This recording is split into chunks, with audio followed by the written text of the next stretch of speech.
Hello students, welcome to our YouTube channel. This is Lokesh Kumar. हम लोग discuss कर रहे थे क्लास 10th एनसीईआरटी मैथमेटिक्स का सॉल्यूशन और एक्सरसाइज जो हमारे पास थी वो 2.2 से पहले का जो हमारा थ्योरेटिकल पोर्शन है वो प्रीवियस लेक्चर में कवर कर चुका हूं। आज के लेक्चर में हम लोग जो कवर करेंगे वो उसके एग्जांपल्स जो है 2.2 एक्सरसाइज से पहले उनको कवर करेंगे। तो जो पहला एग्जांपल है वो आपका बेटा बोर्ड पे लिखा हुआ है, find the zeros of the quadratic polynomial x square plus 7x plus 10 and verify the relationship between the zeros and the coefficients.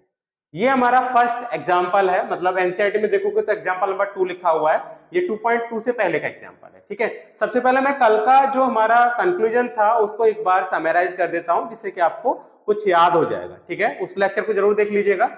सबसे पहले मैंने आपको बताया था बेटा कि अगर आपके पास कोई क्वाड्रेटिक पोलिनोमियल दे रखी है, ये कोई क्वाड्रेटिक पोलिनोमियल है, अगर क्वाड्रेटिक पोलिनोमियल है तो उसके रूट कितने होंगे?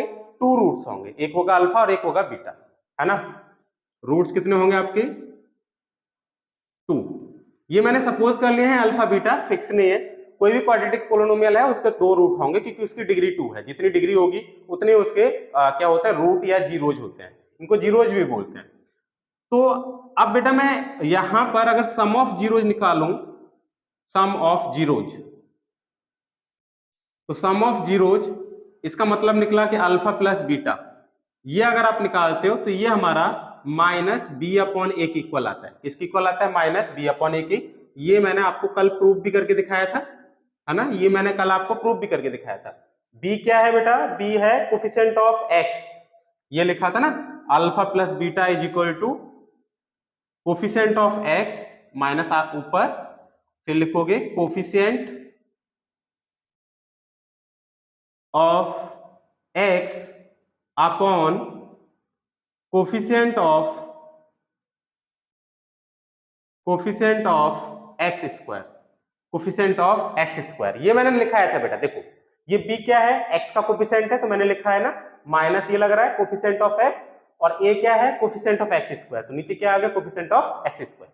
तो अल्फा प्लस बीटा आप इस टाइप से निकालेंगे तो आप ये बेटा याद रखेंगे, आप ऐसे लर्न रख सकते हैं या फिर आप इसको ऐसे भी लर्न रख सकते हैं, जैसे आपको सुटेबल हो उस तरीके से आप लर्न रख लीजिए। इसके बाद बताया था बेटा प्रोडक्ट ऑफ रूट।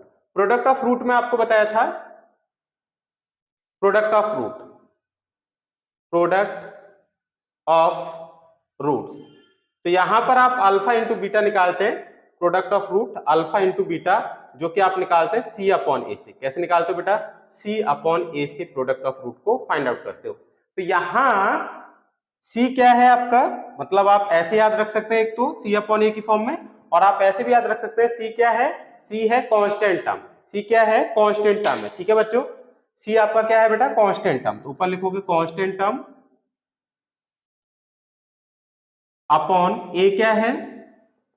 ए है coefficient of x square, coefficient of x square. आप इस तरीके से भी इसको लर्न रख सकते हो। तो ये कल के लेक्चर में मैंने बेटा आपको बताया हुआ है। ठीक है बच्चों, ये कल के लेक्चर में क्लियर किया हुआ है। तो यहां पर हम लोग क्या करेंगे, इसी रिलेशनशिप को यहां पर वेरीफाई भी करेंगे और जीरोज को फाइंड आउट भी करेंगे। ठीक है बच्चों, तो आई होप ये आपका रिवाइज हो गया होगा कि किस टाइप से मैंने कल आपको समझाया था, ये सब कुछ आपको पता चल गया होगा। मैं इसको यहां से रफ कर दे रहा हूं। ठीक है बच्चों, अब आप कंफ्यूज मत होना, ये जो लिखा हुआ है ना, ये आप ऐसे याद करोगे ना, alpha plus beta is equal to minus b upon a, आप ऐसे याद कर लो, सिंपल है। और ये बस ये लिखा है, ये जो ऊपर लिखा हुआ है वही ये लिखा हुआ है। ऐसे यहां पर प्रोडक्ट ऑफ रूट मतलब alpha into beta is equal to c upon a, या फिर आप इसे ऐसे भी लर्न रख सकते हो जैसे ये यहां पर लिख दिया है। तो कंफ्यूज नहीं होना कि सर हम इसको याद कैसे करें, बस ये समझ लेना है b क्या है। b देखो यहाँ पर x का कोफिशिएंट है, x के साथ मल्टीप्लाई हो रहा है तो मैंने वही लिखा है कोफिशिएंट ऑफ x, और यहाँ पर a क्या है? a क्या है? कोफिशिएंट ऑफ एक्स स्क्वायर, तो देखो कोफिशिएंट ऑफ एक्स स्क्वायर लिखा है, बस उसको लैंग्वेज की फॉर्म में लिख दिया है, तो कंफ्यूज नहीं होना। ठीक है बच्चों, तो इसी का हम यहाँ पर यूज करने वाले हैं। मैं यहाँ से इसको रफ कर दे रहा हूँ और फिर अपने एग्जाम्पल पर चलते हैं। ठीक है, देखिए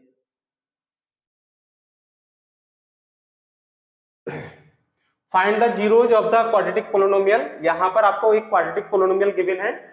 पोलिनोमियल क्या है? देखो बेटा सॉल्यूशन आपको कैसे करना है, गिवन पोलिनोमियल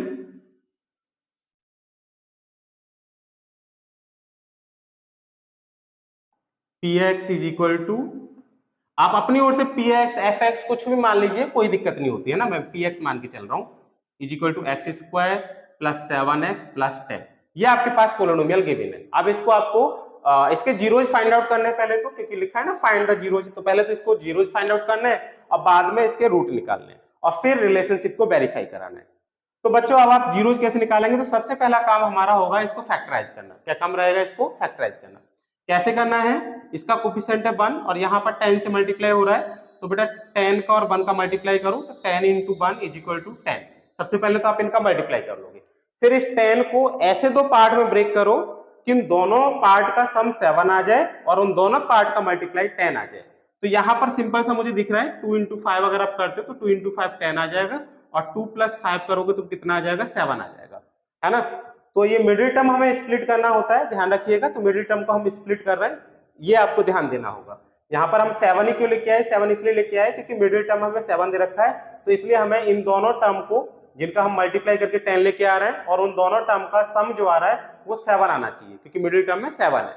अच्छा, प्लस क्यों कर रहे हो, क्योंकि कांस्टेंट टर्म आपका पॉजिटिव है इसलिए आप प्लस कर रहे हो। अगर ये कांस्टेंट टर्म नेगेटिव होता है तो ये माइनस करके ये मिडिल टर्म आना चाहिए था, है ना। अगर यहाँ पर ये कांस्टेंट टर्म हमारा नेगेटिव होता, आपने 9th क्लास में सीखा होगा, जैसे अगर आपके पास इस टाइप का कोई फैक्टर आ जाए एक्स स्क्वायर और यहाँ पर प्लस का 5x माइनस का 6, इसको फैक्टराइज करना है, तो यहाँ पर कांस्टेंट टर्म कैसा दिख रहा है आपको, नेगेटिव दिख रहा है। अब आपको इसको कैसे करना है ये भी मैं समझा रहा हूँ, इसको भी एक बार एक्सप्लेन कर देता हूँ जिससे कि जो कंफ्यूजन है वो आपका क्लियर हो जाएगा। तो यहाँ पर देखो बच्चों, देखो बेटा इसका कोफिशिएंट आपका 1 है, आप यहां पर सबसे पहले तो लास्ट टर्म और एक्स स्क्वायर के कोफिशिएंट का मल्टीप्लाई कर लेते हो, तो 6 इंटू 1 कितना आ गया, 6 आ गया, राइट। 6 इंटू 1 6 आ गया। अब 6 को ऐसे दो पार्ट में ब्रेक करो कि उनका मल्टीप्लाई करें, मतलब फैक्टर करना होता है 6 के, ऐसे फैक्टर करो कि उनका मल्टीप्लाई करें उन फैक्टर्स का, और उनको दो फैक्टर में ब्रेक करना है, केवल दो फैक्टर में, ठीक है।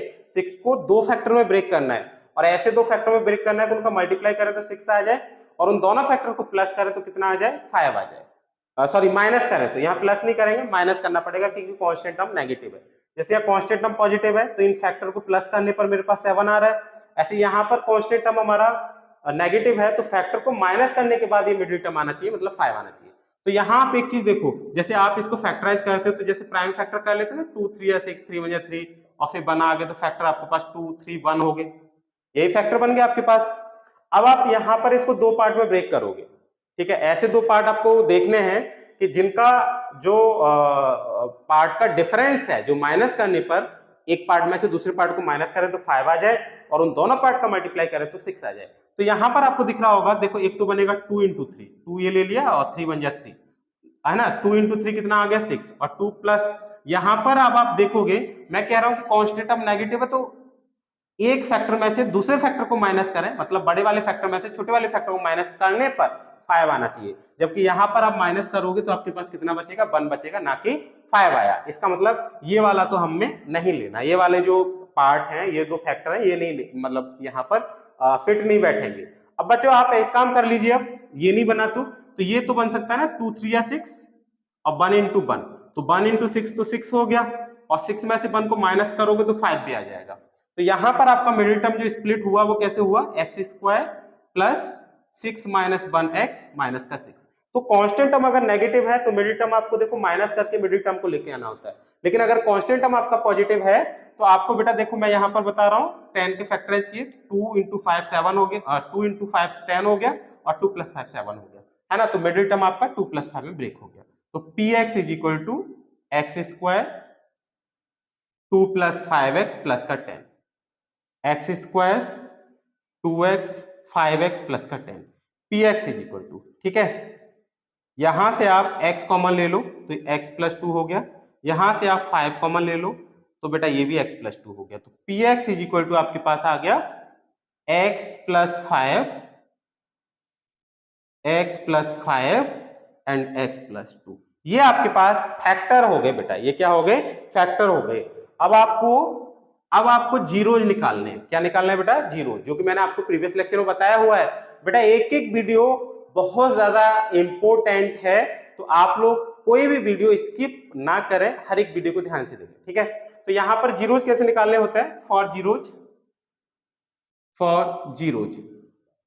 तो जीरोज के लिए आप क्या करते हो, इन फैक्टर्स को एक एक करके जीरो के इक्वल लगाते हो। तो पहला फैक्टर आप जीरो के इक्वल लगा रहे हो, तो यहां से x इज इक्वल टू कितना निकलेगा, 5 को आप दूसरी साइड ले जाओ तो x इज इक्वल टू -5, पहला जीरोज आ गया। अब आप दूसरे जीरोज को निकालना है तो x प्लस 2 को जीरो के इक्वल लगाओ, x plus 2 is equal to zero, x is equal to कितना आ गया, -2 आ गया। ये सेकंड जीरोज आ गया। तो पहला जीरो हमारे पास हो गया -5 और दूसरा जीरो हमारे पास हो गया कितना बेटा, -2। ये तो जीरो आ गए। अब इसमें ये जो दो जीरो आए हैं ना, किसी एक को आप अल्फा मान लो, किसी दूसरे को आप क्या मान लोगे, बीटा मान लो, किसी को भी मान सकते हैं। तो यहाँ पहला काम तो हमारा हो गया कि फाइंड द जीरोज। तो जीरोज तो हमने निकाल दिए, -5 और -2। अभी हमें रिलेशनशिप और वेरीफाई करनी है। रिलेशनशिप का मतलब क्या है, now for the relationship, verification of relationship, है ना, फॉर वेरिफिकेशन ऑफ रिलेशनशिप, है ना। देखिए बच्चों, for relationship, verification of relationship मतलब हमें रिलेशनशिप को वेरीफाई कराना है। तो यहां पर सम ऑफ रूट निकालना है आपको, प्रोडक्ट ऑफ रूट निकालना है। तो सम ऑफ रूट या जीरोज एक ही बात होती है बेटा, कंफ्यूज मत होना। मैं जीरोज लिख देता हूं, आप रूट लिख दो, कोई दिक्कत नहीं है। सम ऑफ जीरोज मतलब alpha plus beta, sum of zeros, दोनों जीरोज का सम। तो कैसे निकालते हैं आप, -b/a से, जो अभी पीछे लिखा था मैंने। अब बेटा सम ऑफ जीरोज आपको निकालना है, जो कि किसके इक्वल आना चाहिए, -b/a के इक्वल आना चाहिए। आपके पास यहां देखो, अल्फा कितना माना था, अल्फा माना था आपने -5, बीटा कितना है आपके पास, -2। ठीक है, अल्फा की जगह पर ये मैंने अल्फा माना है और ये मैंने बीटा माना है। अब बी की वैल्यू कितनी है, अगर आप ए बी का मतलब ये होता है आप इसका कंपैरिजन ax² bx प्लस सी से कर रहे हो। मैं नीचे लिख देता हूं, हो सकता है ऊपर ना दिखे, ax² bx प्लस सी से कंपेयर कर रहे हो इसका। ठीक है, इससे आप इसका कंपेयर कर रहे हो। तो यहां पर जो x² का कोफिशिएंट है ना, ये a होगा, और जो x का कोफिशिएंट है ये b होगा, और जो लास्ट में बचा है ये आपके पास क्या होगा, c होगा।